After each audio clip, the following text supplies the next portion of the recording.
آپ کو آج کچھ ایسی باتیں بتاتے ہیں جو سونے کے قلم سے لکھنے کے قابل ہیں اور جن کو ہمیشہ یاد رکھ کر ایک کامیاب اور بہترین زندگی گزاری جا سکتی ہے۔ تو شروع کرتے ہیں سونے کے قلم سے لکھنے والی سنہری باتیں۔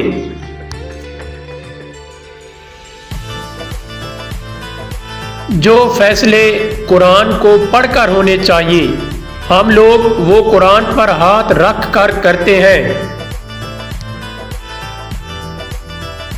وقت اور تنہائی انسان کو بہت کچھ سکھا دیتی ہے۔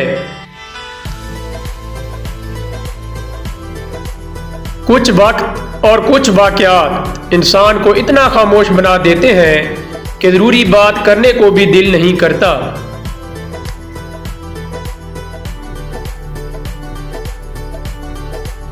باتیں اگر بول دی جائیں تو رشتے مر جاتے ہیں، اگر دل میں رکھ لی جائیں تو انسان مر جاتا ہے۔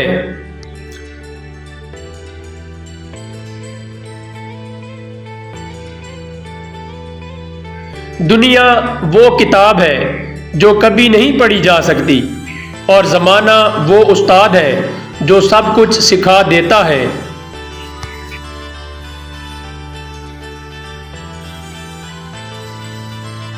کچھ لوگ ہوائی چپل کی طرح ہوتے ہیں، ساتھ تو دیتے ہیں لیکن پیچھے سے کیچڑ اچھالتے رہتے ہیں۔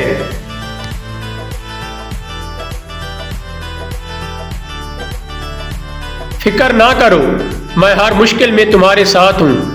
معذرت کے ساتھ یہ جملہ کثرت سے وہ لوگ بولتے ہیں جو وقت پڑنے پر کبھی بھی دستیاب نہیں ہوتے۔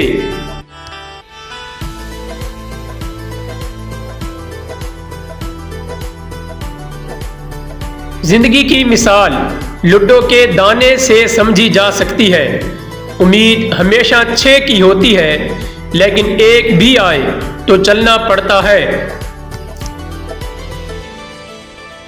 کچھ باتوں کی وضاحت نہ ہی ہو تو بہتر ہوتا ہے، جس سے اپنا اور کچھ اپنوں کا بھرم بنا رہتا ہے۔ خود پر بھروسہ کرنا سیکھ لو، سہارے کتنے بھی سچے کیوں نہ ہوں ایک دن ساتھ چھوڑ دیتے ہیں۔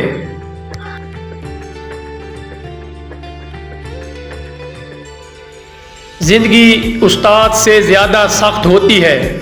استاد سبق دے کر امتحان لیتا ہے اور زندگی امتحان لے کر سبق دیتی ہے۔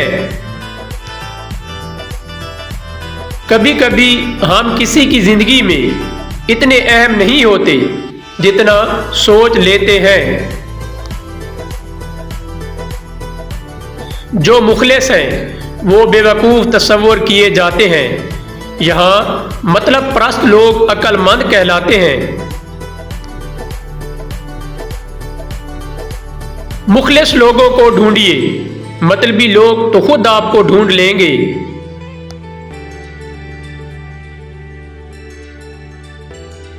ماچس کی تیلی کا سر تو ہوتا ہے پر دماغ نہیں ہوتا، اس لیے ذرا سی رگڑ سے بھڑک اٹھتی ہے مگر انجام اپنی ہی آگ میں جل کر ختم ہو جاتی ہے۔ حسد کی مثال بھی بالکل ایسی ہی ہے۔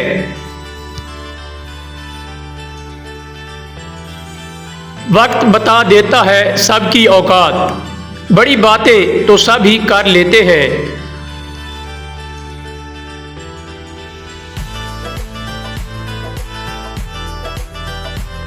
دنیا میں سب سے زیادہ نفرتوں کا سامنا سچ بولنے والوں کو کرنا پڑتا ہے۔ اگر آپ کو یہ اقوال زری اور سنہری حروف اچھے لگے ہیں تو مہربانی کر کے چینل لائک، شیئر اور سبسکرائب کر دیں۔ شکریہ۔